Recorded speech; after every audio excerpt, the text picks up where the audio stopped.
Essays of Schopenhauer by Arthur Schopenhauer. Physiognomy. That the outside reflects the inner man and that the face expresses his whole character is an obvious supposition and accordingly a safe one, demonstrated as it is in the desire people have to see on all occasions a man who has distinguished himself by something good or evil, or produced some exceptional work, or if this is denied them, at any rate to hear from others what he looks like. This is why on one hand they go to places where they conjecture he is to be found out, and on the other, why the press, and especially the English press, tries to describe him in a minute and striking way. He is soon brought visibly before us, either by a painter or an engraver, and finally photography, on that account so highly prized, meets this necessity in a perfect way. It is also proved in everyday life that each one inspects the physiognomy of those he comes in contact with, and first of all secretly tries to discover their moral and intellectual character from their features. This could not be the case if, as some foolish people state, the outward appearance of a man is of no importance. Nay, if the soul is one thing and the body another, and the latter related to the soul as the coat is to the man himself. Rather, is every human face a hieroglyph, which, to be sure, admits of being deciphered, nay, the whole alphabet of which we carry about with us. Indeed, the face of a man, as a rule, bespeaks more interesting matter than his tongue. For it is the compendium of all which he will ever say, as it is the register of all his thoughts and aspirations. Moreover, the tongue only speaks the thoughts of one man, while the face expresses a thought of nature. Therefore, it is worth while to observe everybody attentively, even if they are not worth talking to. Every individual is worthy of observation as a single thought of nature. So is beauty in the highest degree, for it is a higher and more general conception of nature. It is her thought of a species. This is why we are so captivated by beauty. It's a fundamental and principal thought of nature, whereas the individual is only a secondary thought, a corollary. In secret, everybody goes upon the principle that a man is what he looks, but the difficulty lies in its application. The ability to apply it is partly innate and partly acquired by experience, but no one understands it thoroughly, for even the most experienced may make a mistake. Still, it is not the face that deceives, whatever Figaro may say, but it is we who are deceived in reading what is not there. The deciphering of the face is certainly a great and difficult art. Its principles can never be learned in abstracto. Its first condition is that the man must be looked at from a purely objective point of view, which is not so easy to do. As soon as, for instance, there is the slightest sign of dislike or affection or fear or hope or even the thought of the impression which you ourselves are making on him. In short, as soon as anything of a subjective nature is present, the hieroglyphics become confused and falsified. The sound of a language is only heard by one who does not understand it, because in thinking of the significance, one is not conscious of the sign itself. And similarly, the physiognomy of a man is only seen by one to whom it is still strange. That is to say, by one who has not become accustomed to his face through seeing him often or talking to him. Accordingly, it is, strictly speaking, the first glance that gives one a purely objective impression of a face and makes it possible for one to decipher it. A smell only affects us when we first perceive it, and it is the first glass of wine which gives us its real taste. In the same way, it is only when we see a face for the first time that it makes a full impression on us. Therefore, one should carefully attend to the first impression, one should make a note of it, nay, write it down if the man is of personal importance, that is, if one can trust one's own sense of physiognomy. Subsequent acquaintance and intercourse will erase that impression, but it will be verified one day in the future. En passant, let us not conceal from ourselves the fact that this first impression is as a rule extremely disagreeable. But how little there is in the majority of faces, with the exception of those that are beautiful, good-natured, and intellectual, that is, the very few and exceptional. I believe a new face for the most part gives a sensitive person a sensation akin to a shock, since the disagreeable impression is presented in a new and surprising combination. As a rule, it is indeed a sorry sight. There are individuals whose faces are stamped with such naive vulgarity and lowness of character, such an animal limitation of intelligence, that one wonders how they care to go out with such a face and do not prefer to wear a mask. Nay, there are faces, a mere glance at which makes one feel contaminated. One cannot therefore blame people who are in a position to do so if they seek solitude and escapes the painful sensation of seeing new faces. The metaphysical explanation of this rests on the consideration that the individuality of each person is exactly that by which he should be reclaimed and corrected.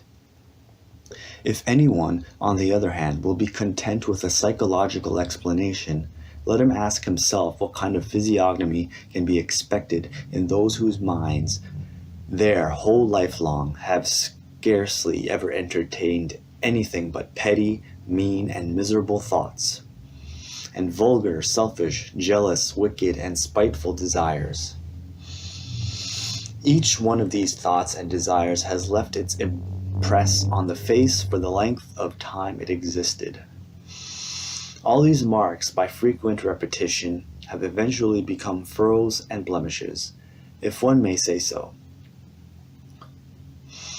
Therefore, the appearance of the majority of people is calculated to give one a shock at first sight, and it is only by degrees that one becomes accustomed to a face, that is to say, becomes so indifferent to the impression as to be no longer affected by it.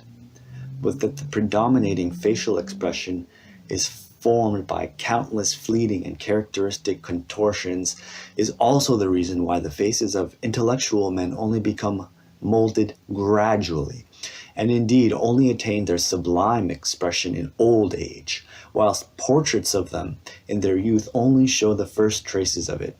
But on the other hand, what has just been said about the shock one receives at first sight coincides with the above remark, that it is only at first sight that a face makes its true impression and full expression.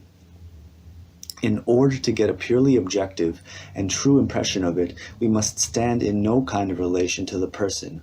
Nay, if possible, we must not even have spoken to him. Conversation makes one in some measure friendly disposed, and brings us into a certain rapport, a reciprocal subjective relation, which immediately interferes with our taking an objective view, as everybody strives to win either respect or friendship for himself.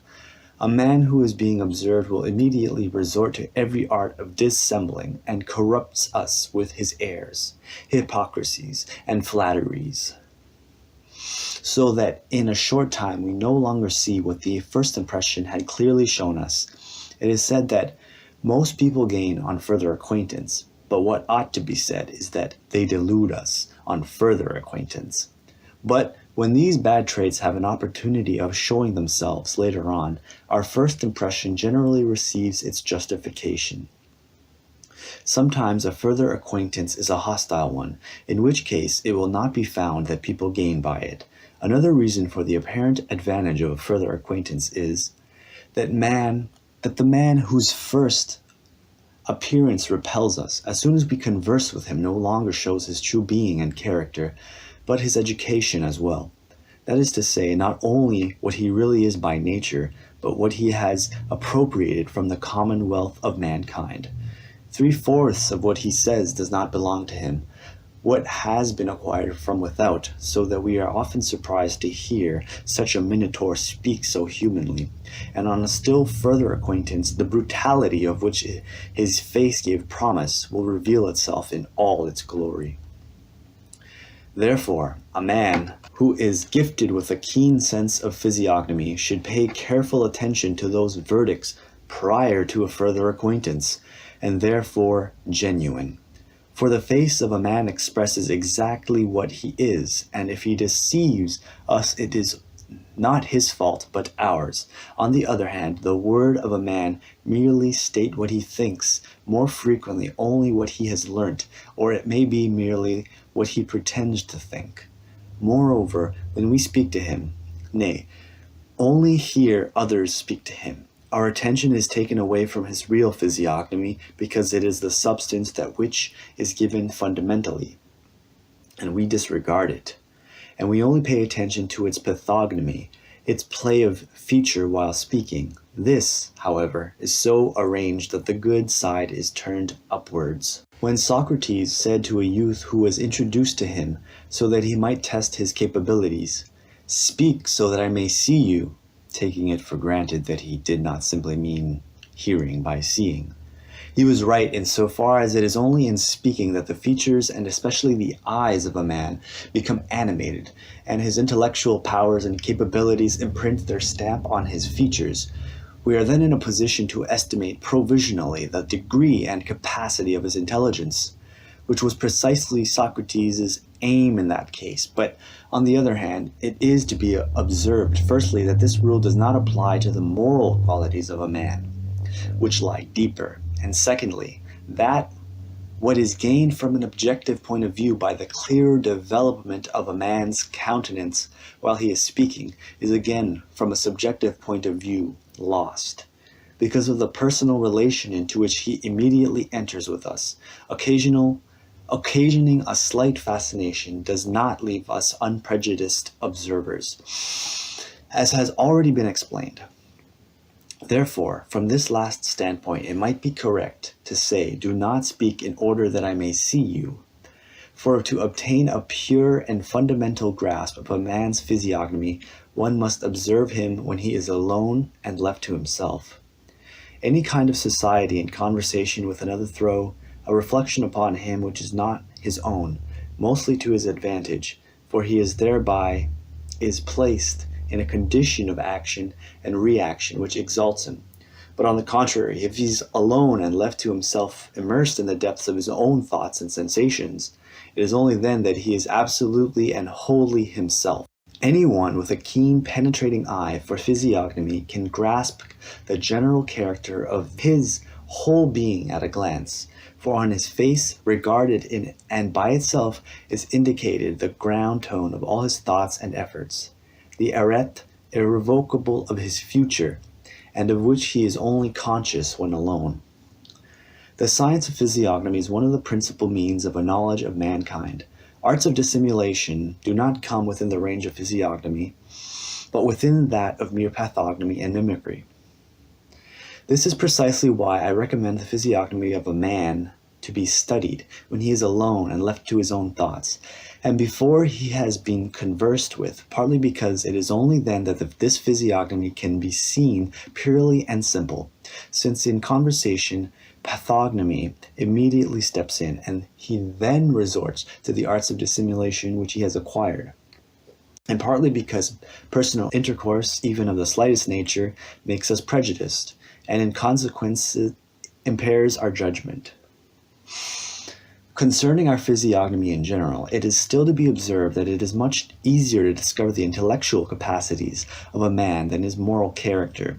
The intellectual capacities take a much more outward direction. They are expressed not only in the face and play of his features, but also in his walk, nay, in every movement, however slight it may be. One could perhaps discriminate from behind between a blockhead, a fool, and a man of genius. A clumsy awkwardness characterizes every movement of the blockhead, fully imprints its mark on every gesture, and so do genius and a reflective nature. Hence the outcome of La Bruyère's mark. Il n'y a rien de si délié, de si simple et de si imperceptible où il n'y ait entrant de manière, qui nous décelant un son ni naître, ni ne sort, ni ne s'assied, ni ne se lève, ni ne se tait, ni n'est sur ses jambes, comme un bon d'esprit. This accounts for, by the way, that instinct, stir et prompte, which, according to Helvetius, ordinary people have of recognizing people of genius and of running away from them.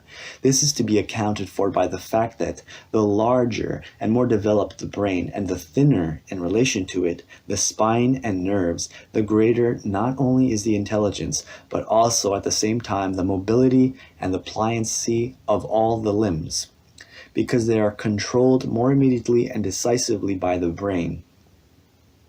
Consequently, everything depends more on a single thread, every movement of which precisely expresses its purpose. The whole matter is analogous to, nay, dependent upon, the fact that the higher an animal stands in the scale of development, the easier can it be killed by wounding it in a single place. Take, for instance, batrachia. They are as heavy, clumsy, and slow in their movements, and they are unintelligent, and at the same time extremely tenacious of life. This is explained by the fact that with a little brain they have a very thick spine and nerves, but gait and movement of the arms are for the most part functions of the brain, because the limbs receive their motion and even the slightest modification of it from the brain through the medium of the spinal nerves. And this is precisely why voluntary movements tire us. This feeling of fatigue, like that of pain, has its seat in the brain, and not, as we suppose, in the limbs. Hence, motion promotes sleep. On the other hand, those motions that are not excited by the brain, that is to say, the involuntary motions of organic life, of the heart and the lungs, go on without causing fatigue. And as thought, as well as motion, is a function of the brain, the character of its activity is denoted in both, according to the nature of the individual. Stupid people move like lay figures, while every joint of intellectual people speaks for itself. Gradations to the brilliant sparkling eye of the genius, the look of wisdom, even of the best kind, is different from that of genius, since it bears the stamp of serving the will, while that of the latter is free from it. Therefore, the anecdote which Squarzafici relates in his Life of Petrarch, and has taken from Joseph Brevius, a contemporary, is quite credible, namely that when Petrarch was at the court of Visconti, and among many men and titled people, Galeazzo Visconti asked his son, who was still a boy in years and was afterwards the first Duke of Milan, to pick out the wisest man of those present. The boy looked at everyone for a while, when he seized Petrarch's hand and led him to his father. To the great admiration of all present, for nature imprints her stamp of dignity so distinctly on the distinguished among mankind that a child can perceive it.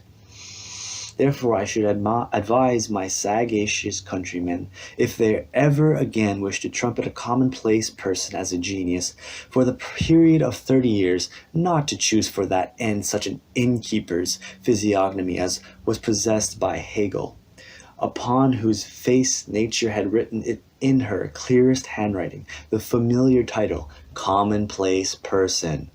But what applies to intellectual qualities does not apply to the moral character of mankind. Its physiognomy is much more difficult to perceive, because, being of a metaphysical nature, it lies much deeper. And although moral character is connected with the constitution and with the organism, it is so immediately connected, however, with definite parts of its system as is intellect. Hence, while each one makes a public show of his intelligence, with which he is in general quite satisfied, and tries to display it at every opportunity, the moral qualities are seldom brought to light. Nay, most people intentionally conceal them, and long practice makes them acquire great mastery in hiding them.